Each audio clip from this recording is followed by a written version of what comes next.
This conference will now be recorded. Okay, good, everybody. So we're starting now on page 147, and now we're getting started on the Lamed Tet Melachot, the 39 Melachot. Okay, and as we've been discussing in Judaism, we do our beliefs. We don't just go onto a mountaintop and dwell on and meditate on our beliefs. We do our beliefs. The way that we do our belief in God as the creator is that we say that God kept altering, modifying the world for 6 days, and seventh day he allowed it to be. So too we alter, modify, control, interact with the world for 6 days. Seventh day, we stop modifying, controlling it.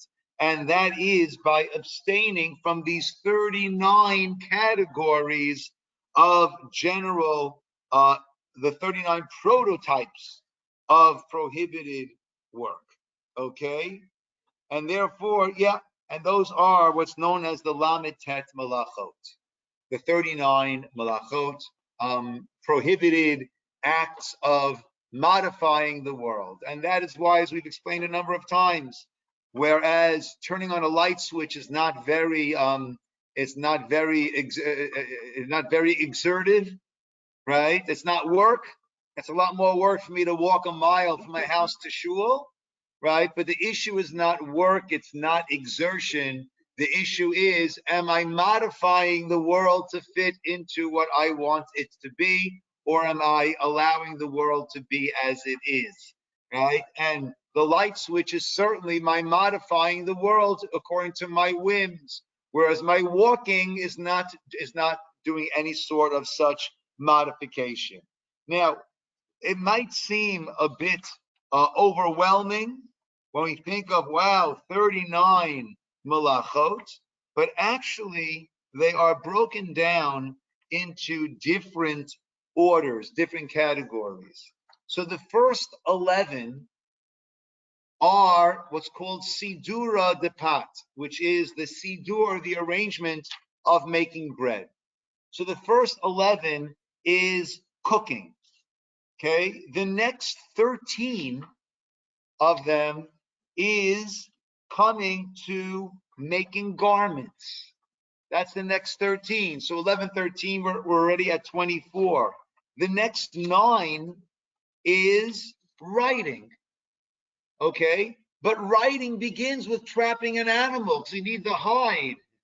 Okay, so the next 9 is writing. So all of a sudden, 39 has shrunk down. We have 11 for making bread, and that's going to start with plowing the ground to start planting the seeds. So we have 11 steps, 11 malachot towards making bread. We have 13 malachot towards making garments. We have another 9 towards writing. We're already at 33. Okay, we're down to 6, right? Then we simply have constructing or deconstructing, right? We have igniting and extinguishing. We're at 37. So we have 11, 13, 9, 2, and 2. And then we have 1 and 1. The one that we have is carrying in or out of domains. That's where our Eruv comes in. Right? Everybody familiar what the Eruv is? Right? The Eruv is basically an enclosure that we have around the neighborhood. And that turns the whole neighborhood into a private domain of sorts. And therefore, just like I can carry from my house into my backyard, because that's all my private domain, I could also carry within this larger private domain that we have cordoned off. You might say, well, I don't think we're enclosed over here, Rabbi. I hate to break it to you, but the way we do it is through different halachic means. And we'll get to that when we do get to that. And then the last one is makeh b'patish, which is the completing a vessel, right? The final hammering of something. And that will, right, that's creating a vessel. Well, when do I ever create a vessel on Shabbos? You'll be surprised. right? If you're opening up a box of cereal, or if you're opening up a can of tuna fish, to a certain degree, you might be creating a vessel. So we'll come to all of this, but we'll start slow and work our way through. But keep in mind, like I said, it's not quite as intimidating as 39. It's 11 cooking. It is 13 for sewing, making garments, another 9 for writing, 2, 2, 1, 1. And many of these don't necessarily have so many practical applications to us. We will go through where they do, but our main issues are going to be cooking. That is the main, most complicated issue when it comes to our observing Shabbos. Meaning someone who's planning to observe Shabbos. So you're not getting in the car, right? You're not turning on the television, you're not turning on the computer, right? But you're going through your day. So where do we most often stumble, or better, where is it the most challenging? The proper food preparation, especially because we like to have some good hot food. Okay, so let us begin on page 149. 149. Number 1 is plowing. Okay, so the first of the 11 steps towards preparing bread is plowing. Now, the way this book is split up is, if I remember correctly, yeah, we're going to go through pretty quickly the 39, and then we're going to start to work on those that are most applicable to us, right? They'll be on the cooking, they'll be opening cans, bottles, things like that, right? All those things. Okay, so number 1, 149, plowing. That involves preparing the soil for sowing or planting, removing anything which might interfere with the plant growth. Okay, now, we're not plowing on Shabbos, but there might be some things that we do which would go into the category of plowing. Forbidden, the second diamond there, forbidden activities include digging or making furrows in the ground, even if the furrows made by a heavy object being dragged on the ground. Oh, interesting, right? So let's say I'm dragging a very heavy bench across my dirt yard. So what am I doing then? I'm basically creating this furrow as I'm doing that. Okay? Spreading dirt on the ground, sweeping a garden, playing games like marbles on the ground, which might lead one to level the ground for the game. Okay. These forbidden activities are the ones that follow apply to earth and flower pots as well as to the ground. Any preparation of the ground for construction purposes forbidden under the malacha of building. Fair enough. So like I said, there's not that much that we do that, in our regular Shabbat day that brings us into the realm of plowing. However, planting gets a little bit more difficult. Sowing, number 2, page 150, planting. The malacha of sowing involves sowing, planting, or any other action facilitating the growth of plants. What's the difference between sowing and planting? S-O-W, sowing and planting. Is there a difference? I would just say planting. Okay, all right, either way. Okay, forbidden activities includes throwing seeds on arable soil, planting, bending branches, grafting, pruning, cutting off branches, watering plants, putting flowers in water, changing their water, or adding water to them. Okay, removing weeds, thinning out plants, tarring trees, fertilizing. Okay, so that's something that we sometimes might get into an issue of, right? Right? If we're, let's say we're sitting outside having a meal, right? And I really don't want the water. I'm going to spill it out because I want to fill it up with some soda or something instead, right? So then pouring that, right, would be an issue. I'm pouring that onto the grass, right, onto the soil. So that is because when it comes to the malachot, and this is important, there's what's called the Av, and there are the Toldots. What is Av? What's Abba? Father. So the Av malacha is like the right, the main. I'm sorry, the main category, and then there are other aspects of it which are Torah level. If they are doing so, planting is When I plant a seed, I'm enabling the growth. Included in that are many toldot, many derivatives of that, which are all Torah level.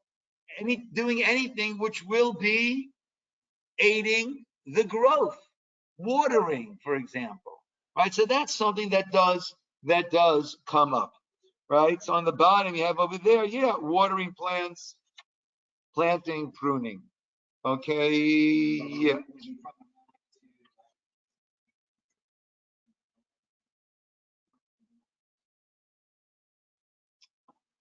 Yeah, so we'll come to that. Trees are actually muktzah.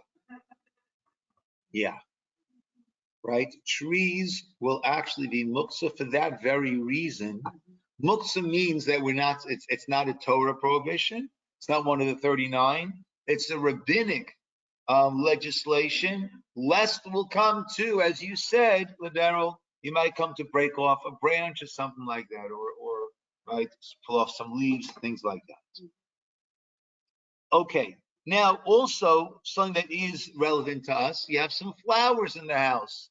They could use a little perking up, right? So, right, putting flowers in water or changing their water, that will also be a problem. That does come up with a nice Shabbat home. That is something that will come up in a Shabbat home. Page 151, number 3, reaping, harvesting, uprooting a plant from its place of growth.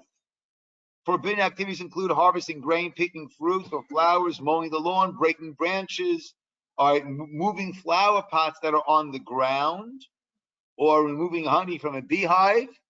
You want to do that carefully. If you right, don't try that at home. Okay, our sages. Speaking to your point now, Lidero, right? The third diamond there. Our sages also prohibited actions which may cause one to tear off branches, like climbing a tree, or making use of a tree in any way, riding an animal, or making use of an animal, traveling in a wagon drawn by an animal. One might tear off a branch in order to prod the animal. Okay? Yes.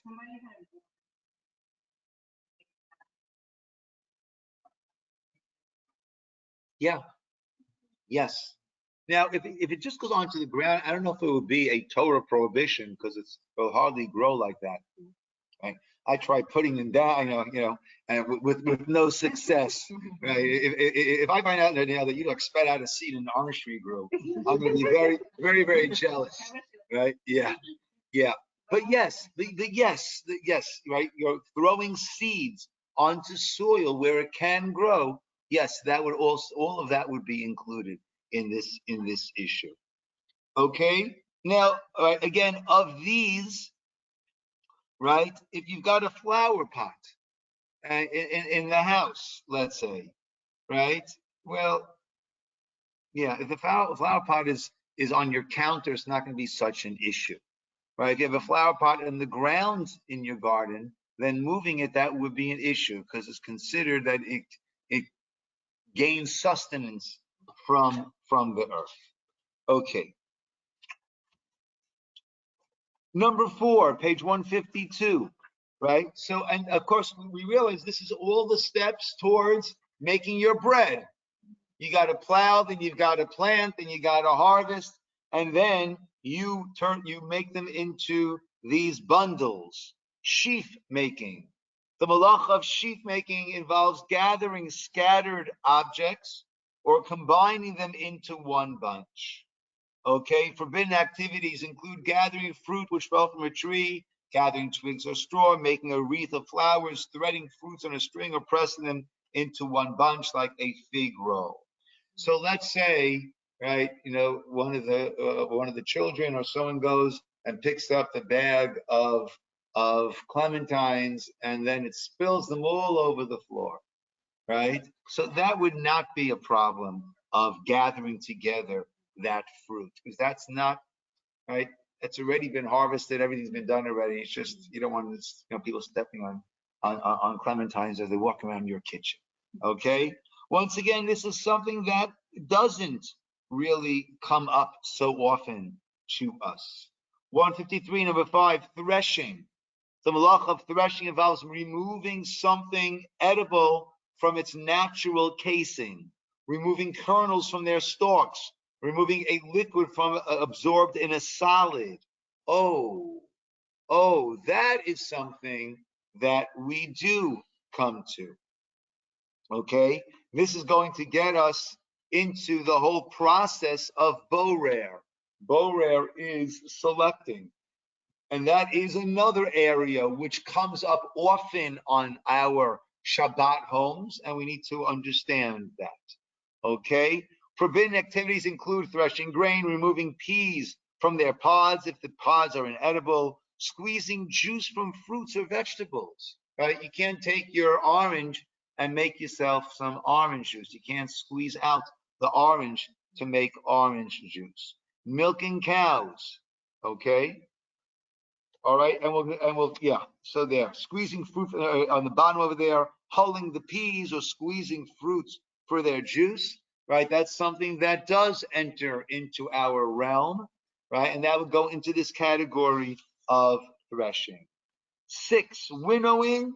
That is separating an object. Right, they would throw it into the air. The chaff would blow away, and the heavier seeds would fall down to the ground. Right. And once again, that's not something that we do that often, even though the kid in the picture seems to be doing that, right? But that's not something that we do all that often.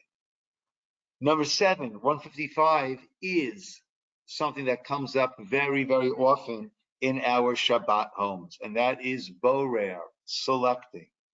The malach of selecting involves sorting objects into different groups or separating unwanted matter from wanted matter. Okay? This is something that comes up very often. Forbidden activities include sorting out a mixed pile of objects according to their various kinds, straining liquids containing unwanted matter, soaking fruits in water, and with water so that the dirt will either flow to the top or sink to the bottom. Okay? And okay, so that's something that comes up often, right? You bring out a nice platter of grapes or blueberries, and you notice that some of the grapes are a little bit moldy, right? So what do you want to do before you bring it out to the guests? You want to pull out those moldy ones, throw them out, and bring it out. That's going to be a problem, okay? And we'll come to this, but in general, when it comes to the laws of selecting of borer, there are 3 things that are crucially important, okay? They are miyad, biyad, ochel min apsolet. Miyad means immediately, meaning any borer that I do, it needs to be done for immediate usage, okay? Number 2, biyad. What's a yad? Hand. Biyad means by hand, meaning I can't do industrial separation. That's already a malacha. That's already a work, a job. That which I'm doing for my own personal, that I'm allowed to do. So I can do with my hand, and a fork and knife and spoon is considered to be an extension of my hand. I can't use a sifter, okay? So again, miyad, which means immediate, biyad, with your hand or with silverware, but not with vessels, not with tools, kitchen tools. And also, I need to be taking the good from the bad. If I'm taking the good from the bad, then that is my normal way of eating. If I'm taking the bad from the good, that's an act of separating. Okay? So those are the 3. So over here, right, straining drinks, right, that is a problem. What's the problem over there? Straining drinks, what's the problem? It's exactly the biyad. It needs to be by hand. And what does he have? He's got a sifter, right? Removing unwanted food, unwanted matter from food. What's the problem over there? They're taking the bad from the good. We need the good from the bad. and sorting objects also. So we see this doesn't just apply to food stuff. It can apply to books. It can apply to toys, right? It can apply to a lot of different things. Yes, Gabrielle.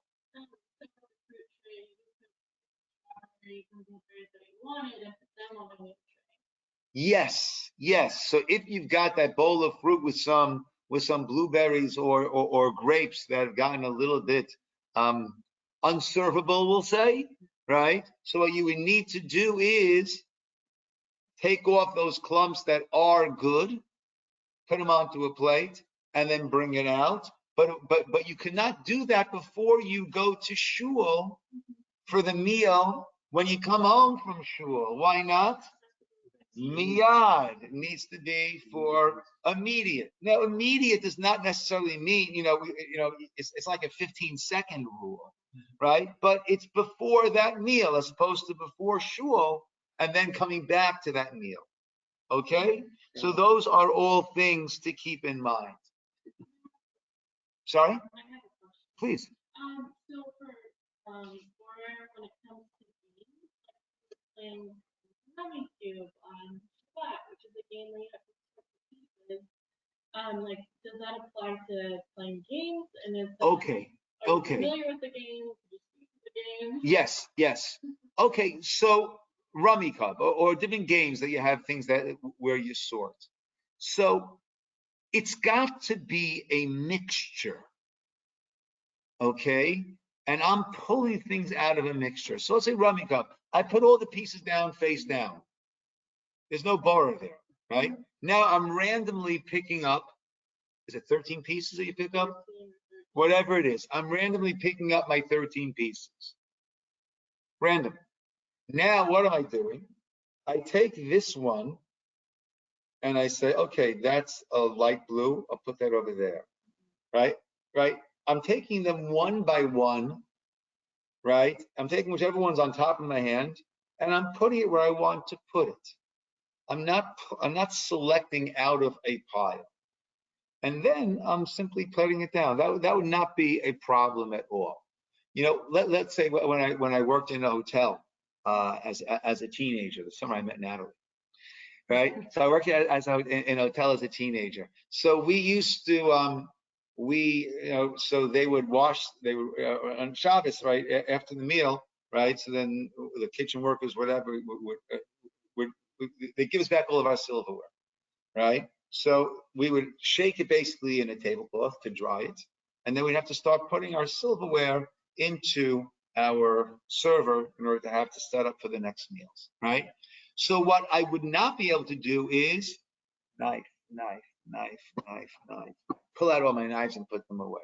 What I would do is I would kind of like spread it out, and then knife, fork, pick them up and put it in. At that point, it's not a mixture that I'm pulling this out of the mixture. I'm taking them one by one, whatever it is, I'm putting it into its proper drawer. Right. If I have a mixture of all two and I'm pulling out all my forks, right, that's going to be an issue. Now, if I want forks and I'm doing it right before the meal, then it wouldn't be an issue. But here I was doing it Friday night after the meal for the next day, that would have been an issue, but I made it a non-mixture. Okay? I make it a non-mixture. Yeah.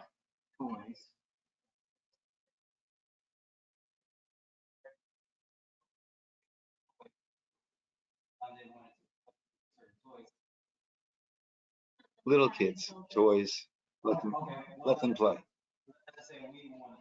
Okay. Yes. So I'm about to take. I don't want to play. Correct. Correct. Yeah, but with the kids play. Okay. Sure. So say the person has like all the pieces in a bag, and that's how they're grabbing their pieces. That would. But they're grabbing random pieces. Okay. Right.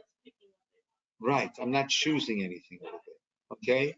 Now, an issue where this sort of comes up, right? So let's say someone serves you, you go to someone's house and you get it, and they serve you a whole plate of food, right? And there's peas and carrots, right? And you like the peas, you don't like the carrots, right? So what you would do is, with your spoon, you would take out the peas and eat them, as opposed to taking out the carrots and putting them aside. Okay? Yeah. Now, yeah, a classic example that comes up is watermelon. Ah, how do you eat watermelon on Shabbos? Huh? If you go seedless, fair enough, right? If you don't have a seedless watermelon, right? Right? Now, just as an aside, have you heard the term gefilte fish? What is gefilte fish? Fish without bones. Excuse me. Yes, fish without bones. Almost a uniquely Jewish food, right?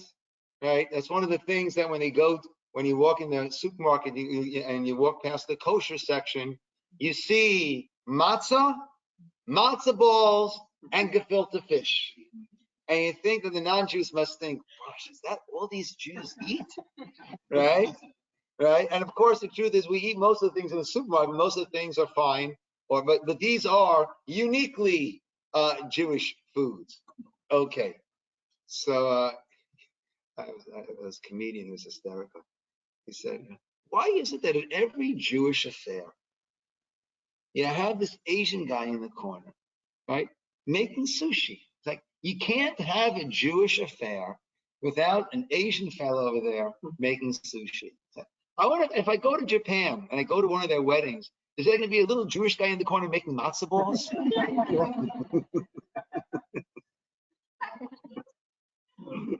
Yeah, right. So we have our uniquely Jewish foods. So gefilte fish is because of borer, right?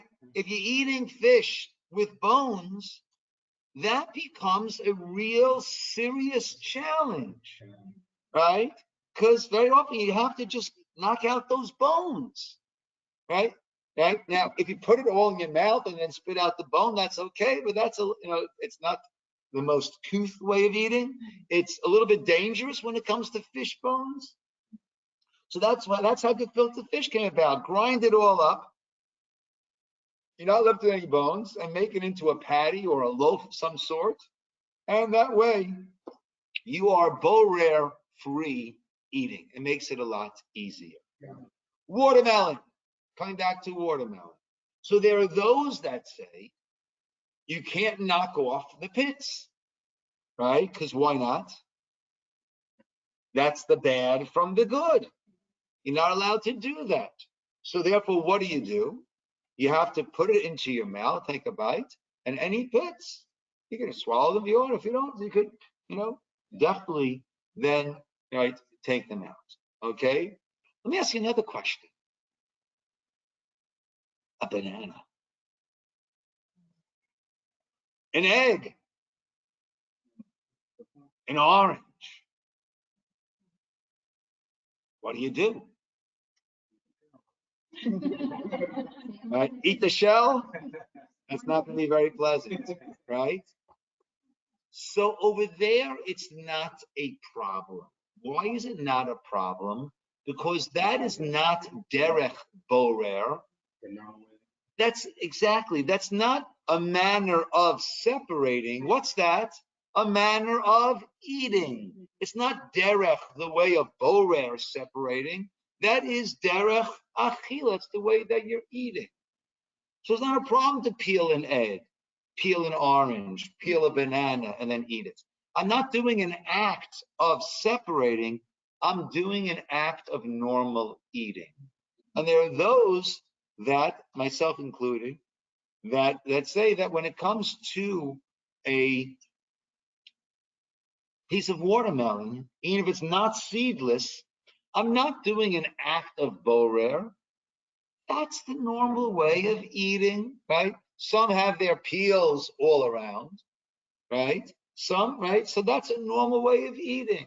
So I wouldn't, before I go to shul, knock off the pieces of the sliced watermelon I'm going to serve afterwards. But if, as I'm eating my watermelon, I knock off some seeds, that's not going to be a problem. So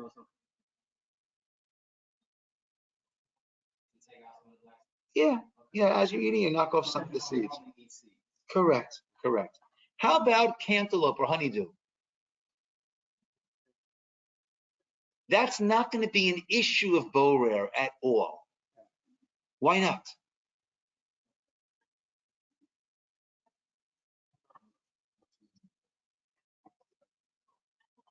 It's all what? And therefore, it's not a mixture. Borer is when you have a mixture and you're picking out from the mixture.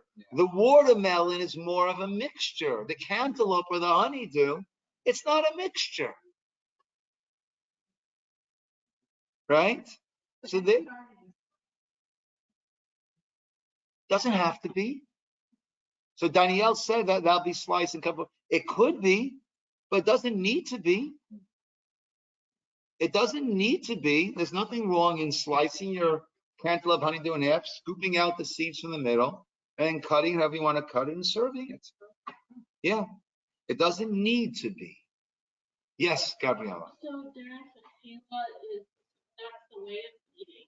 Like that would be like peeling a banana. Is that correct? Correct. And then Derek Borer is the way you would separate something that you don't want. It's so an act of separating. Bone, the way you would separate fish from bone. Right. Right. Right. Now let's say you're cutting some chicken for the children, right?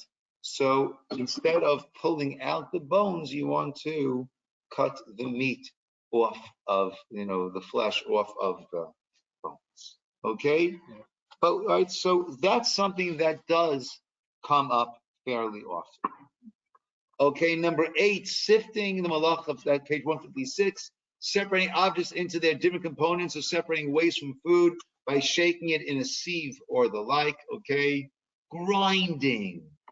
Okay, this is something that also will be applicable in our food preparations. The malach of grinding involves crumbling or grinding an item into small particles. Forbidden activities include grinding grain into flour, not an issue for us. Grinding coffee, okay, so that's interesting. Actually, sometimes some people have these fancy spice things. They want, freshly ground. So if they have any pepper, they got the right. That you wouldn't do on Shabbos. That would be a problem. Okay, filing metal, sanding wood, cutting up vegetables or fruits into tiny pieces. Okay, so we call that an Israeli salad, which is very, very small pieces of cucumber and tomato.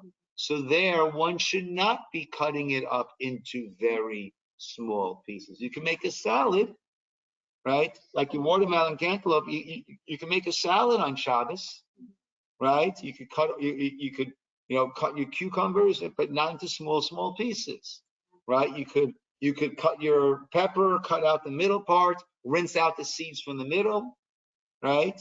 And right, but right, yeah.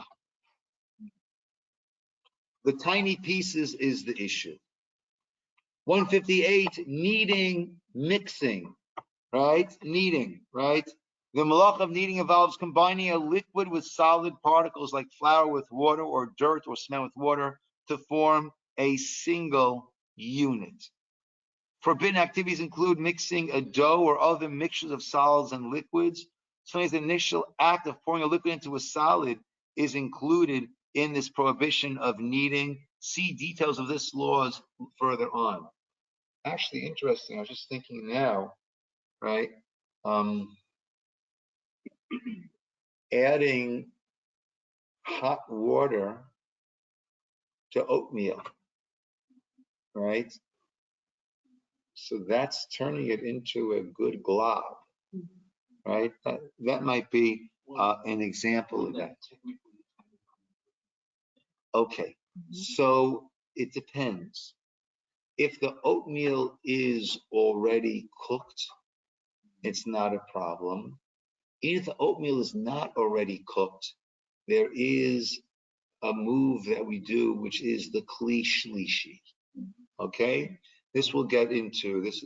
This is a much larger topic, but to just touch upon it, the pot that's on the fire, that is your first vessel where the food was cooked in. I take that and I put it into a soup tureen.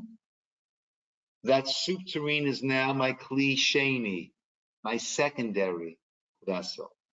I then serve from that soup tureen into a soup bowl.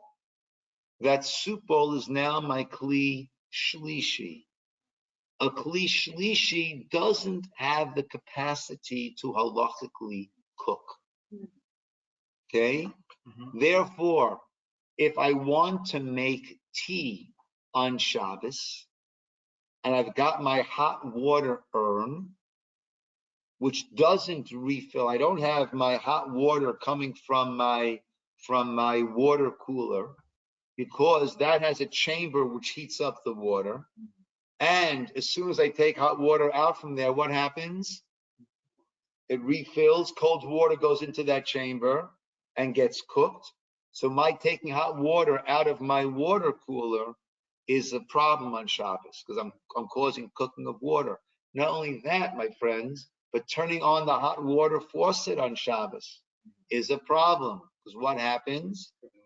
Because now cold water goes into my boiler and gets cooked every time I turn on the hot water. So we can't use our hot water faucet on Shabbos. If you are in an apartment building where you don't have your own hot water, but rather there are, tens or hundreds of tenants who are all drawing their hot water from the same spot, there one can be lenient, because there's constantly cold water going in, refilling, because there's constantly water that is being used.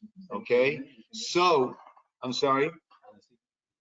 If you're in an apartment building, right? I don't know how it works in. So that's a problem. Big complexes like Park Place and stuff like that. Yeah. Probably. Yeah. Yeah, but in private house, private home, or the condominiums, apartments where you have your own, that's going to be a problem. So if I want to make tea on Shabbos, so if I have a hot water urn that doesn't replenish and it's on before Shabbos, everything's fine, right? I could take water out of there. The urn is my kli rishon, primary, first one, right? Then I'll have another hot cup next to there. I put into there, kli sheni, and then I pour that into the cup that I'm going to use, kli shlishi. Now I could put in coffee, I could put in a tea bag, right? Coffee is I think cooked already. There's less of an issue, but even a tea bag which is not cooked already, that will then not be a problem, because it's a kli shlishi. So come back to the oatmeal. If I do it in such a manner, it won't be an issue of cooking, but it might be an issue of this kneading. Lastly, number 11, baking, cooking. The malacha of baking involves changing food, drinks, other materials by means of heat. Forbidden activities include baking, cooking, roasting, grilling, frying, melting solid materials like wax or metals, drying wood in an oven, right? These are explained in detail later on page 189. Okay? So of these first 11, 39, that's so overwhelming. Of the first 11, the two that come up really often in our Shabbat homes is really Borer and Bishul. Borer was choosing, right, selecting, and Bishul is cooking, baking. Okay? So we're 11 down. Like I said, he goes through them quickly over here, and then we're going to go through all of these actual applications as they come through.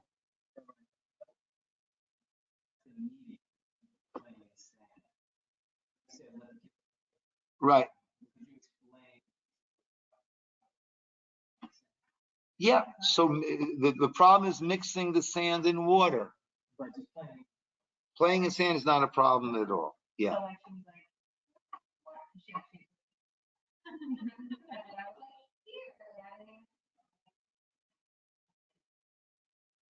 Yeah. Again, with London is all of what, 4 years old? 3 years old? Yeah. That's not going to be an issue. What age are they? 5, 6. Yeah. Yeah. Yeah. Look, the kids right away will have an awareness of today is Shabbos. Today's a different day. The intricacies of the halacha and how it affects their ability to play, let the children play. Yeah. Yeah.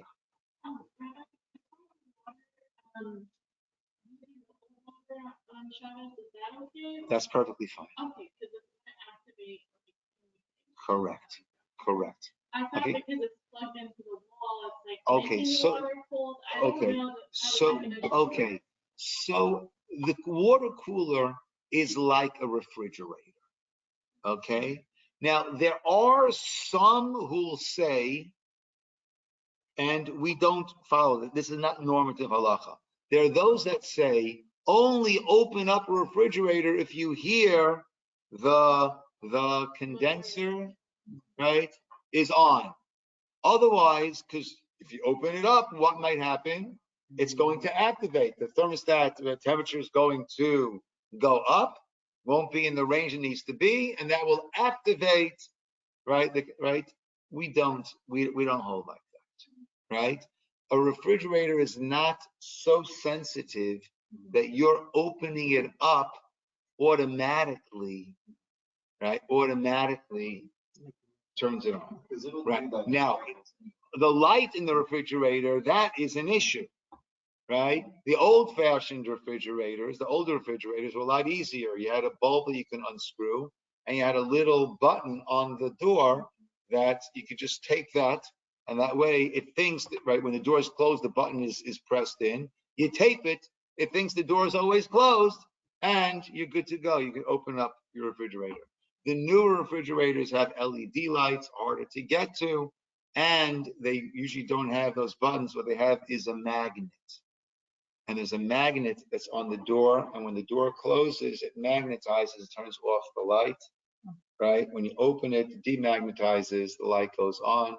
So there, what one can do is buy some strong magnets at an Ace Hardware or something like that, and find the spot right above, right, on the refrigerator itself, that it will be magnetized, and that way when you open the door, it's still magnetized and the light does not go on.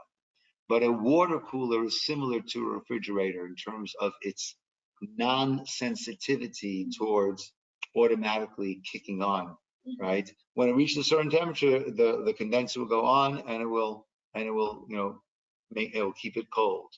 But taking out water is not going to automatically trigger that. What is an automatic trigger is an oven, right? An oven, the moment you open the door of an oven, the fires go on, right? Why is that? Because the outside temperature, let's say, is 70 degrees. And what does the refrigerator want to maintain at? Let's say it wants to maintain at 35 degrees. I don't know. Yeah. So a 30-degree difference, right, is not going to immediately cause it to, the temperature to alter to such a drastic degree. An oven wants to be at 350, right? Right? You open up that door, right? So you have a 300 degree or 280 degree difference. Right? In order to maintain that, the fire's got to go on. So that's where you have a problem with opening it up. Even if the light's not going to go on there, we cannot open up the oven on Shabbos, right? We can't open up the oven on Shabbos unless you have it on a Shabbos mode, where that does not, opening up does not activate it, right? What you can do if there's no light is you can time, if there's a timer on your oven, right? You can put the food in before Shabbos and have it go off at 8:15, let's say the meal's gonna be 8:30, and that way the oven is off, but the things are still hot, you could open and take food out. You can't put food into an oven on Shabbos, so, right? Even if it's off, right? That's going to be another issue that we will come to. Okay, my friends, we will call it over here. Okay, as you see, we're starting later and later, right? Rabbi, But yeah. But, Rabbi, I yes. still don't understand the oven situation. You don't need to explain me today, but another time. Okay, that's Simone speaking. Yes, Yeah. because our Yeah. oven has a Shabbat mode, and they can Okay. be on Shabbat mode even for like 72 hours if we need for the Yes. high holidays. So on Shabbat mode, that will enable you to take food out. The problem is on Shabbat, we can't either cook, nor can we do something that appears to be like cooking. And putting it into the oven appears, looks like we're cooking. Therefore, we cannot put the food back into the oven, right? We'll discuss it more in detail. If you have a hot plate, you can put it onto a hot plate, because a hot plate is not used for cooking, it's used for warming. But an oven that's used for cooking, there's always going to be these two principles to keep in mind. Number one, if it's cooking, that's an immediately disqualification. Number two, it's not cooking, doesn't look like cooking, then that will also be a problem. And that's the problem with food into an oven. Okay, but we can discuss further, Simone. We will discuss further, and you and I can discuss further also. Okay? Thank you so much. Okay. Good night, everybody. Thank you, Good night, Rabbi. everybody.